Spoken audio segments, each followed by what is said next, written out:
बेटा देखो, हमने चैप्टर क्लोज कर दिया था इंडियन इको का फर्स्ट चैप्टर। आज मैं इस वीडियो लेक्चर में आपको तकरीबन 20 एमसीक्यू करवा रहा हूं इस चैप्टर से रिलेटेड। बाकी आपके पास बुक्स है, आप वो भी खुद से घर पे सॉल्व करिए। अगर आपने तीनों लेक्चर्स को बहुत बेहतरीन तरीके से देख रखा है, समझ रखा है, तो आप क्वेश्चंस को सॉल्व कर लोगे।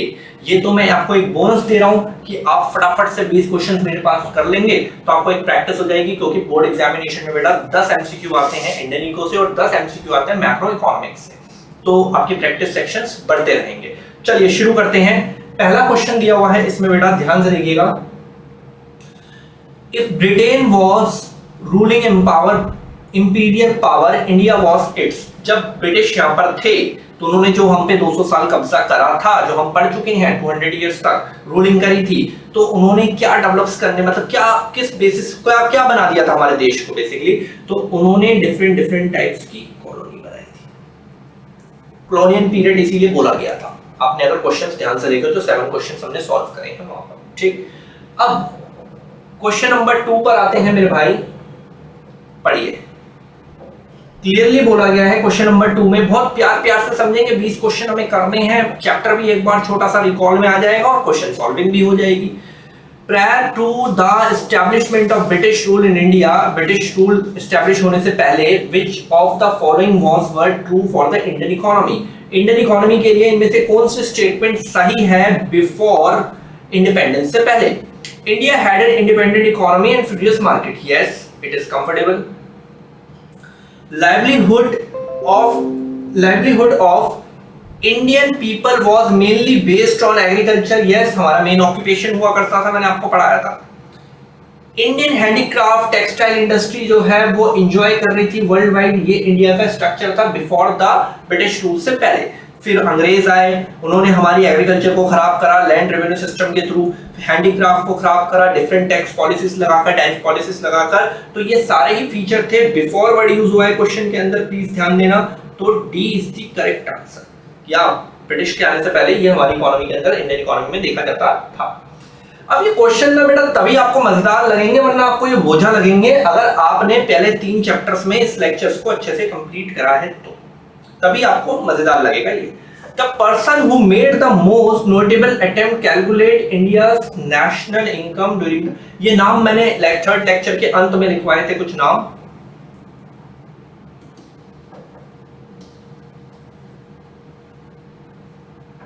दादा भाई डाउट लिखवाया था मैंने आपको, ठीक है। अब अगर डाउट में है लेक्चर 3 को खोल लीजिए एक बार, बिल्कुल अंत में बताया मैंने, मुझे पता है एमसीक्यू आते हैं स्कूल्स वगैरह में। चलिए भाई क्वेश्चन नंबर 4 पे शिफ्ट होते हैं। आज सिर्फ क्वेश्चनिंग हो रही है मेरे भाई, ठीक है, तो बहुत ज्यादा डिटेल्स नहीं होने वाली है आज। क्वेश्चन नंबर 4 पे आते हैं, एक मिनट। ये The most predominated sector of Indian economy prior to independence, भैया भारत आज भी कृषि प्रधान कंट्री है। आज भी एग्रीकल्चर में 50 to 52% पीपल इंगेज्ड हैं, और उस टाइम पे भी था। एग्रीकल्चर का ही देश है, agriculture is the backbone of Indian economy. Question number 4 खत्म। ये बाकी के ऑप्शन है, ये फाइल थोड़ी ऊपर नीचे है, कोई दिक्कत नहीं है। लेकिन चलिए बेटा हम आ गए हैं क्वेश्चन नंबर 5 के अंदर, पढ़ते हैं ध्यान से क्वेश्चन नंबर 5 को एक बार। विच ऑफ द फॉलोइंग, ठीक है, which of the following was main reason for stagnation in agriculture sector during the British rule? main reason stagnation का था बेटा land settlement system, इसको हम land revenue system भी बोलते हैं।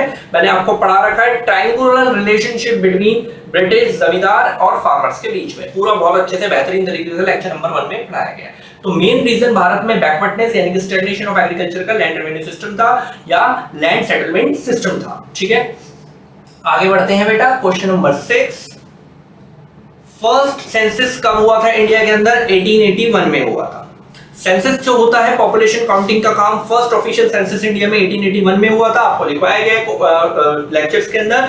और एवरी 10 इयर्स के बाद सेंसस होता है। ये भी एक क्वेश्चन है कि सेंसस कितने इयर्स के बाद होता है? 10 साल के बाद होता है, 10 इयर्स के बाद होता है। और यहाँ पर ना एक और डेट थी, अगर आपने बुक्स को अच्छे से पढ़ा है, जो मैंने आपको लेक्चर्स में बना के दिया है, डेमोग्राफिक प्रोफाइल में एक और क्वेश्चन था 1921 ईयर ऑफ ग्रेट डिवाइड का।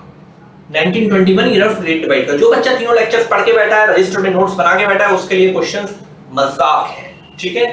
चलिए आगे बढ़ते हैं। क्वेश्चन नंबर 7, डी इंडस्ट्रियलाइजेशन हुआ हमारे देश के अंदर उस टाइम की बात हो रही है। ये चैप्टर है first, on the eve of independence. Deindustrialisation major setback दिया उसने कौन सी इंडस्ट्री को, पर्टिकुलर हैंडीक्राफ्ट।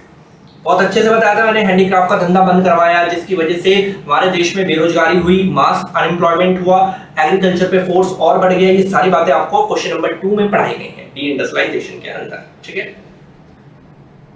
प्रोडक्शन ऑफ, देखो उसके बाद आया नेक्स्ट क्वेश्चन नंबर 8।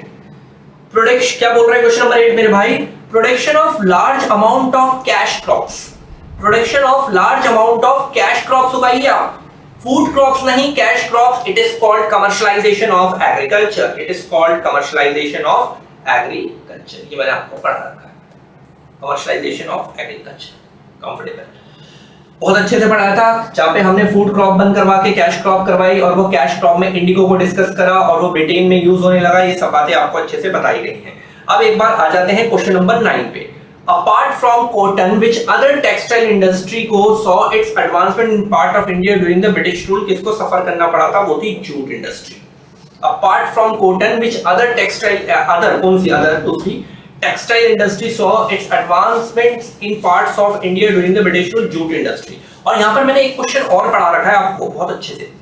पार्टीशन के टाइम पे भी जूट इंडस्ट्री को हैवी एडवर्सली प्रॉब्लम्स आई थी क्योंकि अच्छी जमीनें पंजाब के खाते में चली गई थी। ये भी मैंने डिस्कस करवा रखा है बहुत अच्छे से। आपको मैंने बताया था कि पंजाब जो है हमारा उधर भी है, पंजाब पाकिस्तान में भी है। तो जब पार्टीशन हुआ उसके पास जो लैंड गई वो जूट प्रोडक्शन की सबसे फर्टाइल लैंड गई थी। तो ये भी एक पॉइंट है। TISCO, Tata iron steel company establish in 1907 यानी कि 1907 में। सर हमें याद है, आपने पढ़ाया है, जमशेदपुर बिहार में लगी थी 1907। 10 क्वेश्चन हमने सॉर्ट आउट कर दिए। बहुत सिंप्लीफाई से चल रहा है। आप अगर बने हुए हैं, आपको मैं कह रहा हूं मार्क्स लाने से कोई नहीं रोक सकता। और मैं आपकी ऐसी वास्ट नॉलेज बनाना चाहता हूं, ऐसी वास्ट कि आप 12th पास करने के बाद भी आपको लगे कि मैं इंडियन इकोनॉमी की बुक्स को कभी भी देखो, अरे मेरे को आता है यार, बहुत अच्छे से कहानी सुनी हमने सर की, ठीक है जी। प्रायर टू, अब देखिए दोबारा सुनते हैं। प्रायर टू द इंडिपेंडेंस से पहले यानी कि आजादी से पहले, प्रायर मतलब इंडिपेंडेंस से पहले, which of the following country was India? Britain. 50% trade registered था ब्रिटेन के साथ, पढ़ाया गया है। और 3 देशों को इन्होंने परमिशन दी थी, China, Iran, Sri Lanka. China, Iran, Sri Lanka. Sir हमें याद है चाइना को इसलिए परमिशन दी थी कि स्विस कैनाल खोल दे, जो 1869 में खोला गया, ताकि इंडिया इंग्लैंड से जो शिप आती थी मुंबई के पोर्ट्स को उतरने के लिए उसका रूट छोटा हो जाए। मैंने आपको पढ़ा रखा है सारा। ब्रिटेन के साथ 50% ट्रेड रजिस्टर्ड था। तो यही क्वेश्चन है, लार्जेस्ट पूछा trading partner Britain. Year of great divide अभी 2 मिनट पहले पढ़ाया था, 1921 में आया। इसके बाद ईयर ऑफ ग्रेट डिवाइड का मतलब होता है इसके बाद इंडिया की पॉपुलेशन कभी भी कम नहीं हुई थी, इंडिया की पॉपुलेशन कभी भी कम नहीं हुई थी। Year of great divide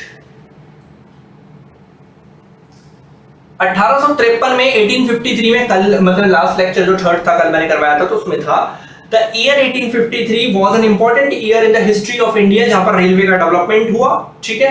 This was due to which of the following reason? Introduction of road transport? No. कौन से क्वेश्चन पे हैं हम? क्वेश्चन नंबर 13 पे हैं। थोड़ा सा नीचे करते हैं इसको। हाँ, introduction of railway, B is the correct answer, ठीक है। B is the correct answer. 1853 1853 में रेलवे बनी थी और फर्स्ट ट्रेन रन जो हुई थी वो आपकी मुंबई टू थाने के बीच में हुई थी और इंट्रोडक्शन 1850 में हुआ था। ये सब मैं आपको बता चुका हूं। 14वां क्वेश्चन है बेटा, पढ़ लेते हैं एक बार 14वें क्वेश्चन को। With reference to industrial sector के बारे में बात हो रही है। With reference to industrial sector, state the correct combination of the state. Correct combinations को बताना है आपको, ठीक है जी। British wanted to reduce India's to a mere supplier of raw material, ठीक है। India was a market for British finished goods, बिल्कुल सही है। जो तीसरी स्टेटमेंट लिखी है ना ये तो सही लग रही है, ये भी सही है। Improvement was the basis of Indian economy। अरे भैया इम्प्रूवमेंट ना हुई थी, याद है पढ़ाया गया था कि आप डिपेंडेंट रहिए ब्रिटेन के ऊपर। सारा लैक ऑफ कैपिटल गुड्स, कोई इंडस्ट्री नहीं लगने देते थे, सिर्फ एक टिस्को लगी थी 1907 में। तो ये वाला पॉइंट तो बिल्कुल नेगलेक्ट कर दो आप। तो पहली और दूसरी स्टेटमेंट सही है भाई, ए और बी, ठीक है। फिनिश्ड गुड्स का मार्केट था और वो यहाँ से रॉ मटेरियल सारा रिड्यूस करते जा रहे थे रॉ मटेरियल, क्योंकि सारी सप्लाई वो वहां पे दे रहे थे। ये हो गया क्वेश्चन नंबर 14। कंफर्टेबल रहो बेटा, पर बशर्ते इस लेक्चर को एमसीक्यू को तभी देखें जब आप तीनों लेक्चर्स देख के बैठे हैं, तो फिर आपका एक वे बन जाएगा। इंडिपेंडेंस से पहले इंडिया वाज एन, यार एग्रीकल्चर खत्म करो यार, अभी भी है भाई एग्रीकल्चर। भारत एक कृषि प्रधान देश है। Agriculture is the backbone of Indian economy. Agriculture is the backbone of Indian economy. Maximum जनसंख्या आज भी फार्मिंग में लगी हुई है, ये हमारा मेन ऑक्यूपेशन है, बहुत बार बताया, वहीं से क्वेश्चंस पूछ रहा है वो बार बार उठा के। The dash sector has the largest share of workforce. हटाओ यार एग्रीकल्चर, टाइम वेस्ट कर रहे हैं मेरा। चलो भाई आगे बढ़ो। तो opening of the dash Swiss canal 1869, 2 minute पहले बोला था, स्विस कैनाल 1869, रूट छोटा करवाया। स्विस कैनाल 1869 में ओपन हुआ। इंग्लैंड और इंडिया का रूट जो था, मुंबई का रूट छोटा करवाया था। Dash industry suffered most deindustrialisation से हैंडीक्राफ्ट इंडस्ट्री को ट्रबल करना पड़ा था। हैंडीक्राफ्ट हैंडमेड चीजों का हमारा बहुत बड़ा बाजार था, जिसको अंग्रेजों ने शट डाउन करवाया था। मैंने बहुत अच्छे से आपको पढ़ाया, गांधी जी का आंदोलन वगैरह सब डिस्कस करवाया था। 9th में है भैया, which of the following books was written by the दादा भाई Naoroji? Poverty and un-British rule in India। ये एक नया क्वेश्चन है, प्लीज ध्यान देना। 19वें में which of the following books was written by the दादा भाई Naoroji? Poverty and un-British rule in India।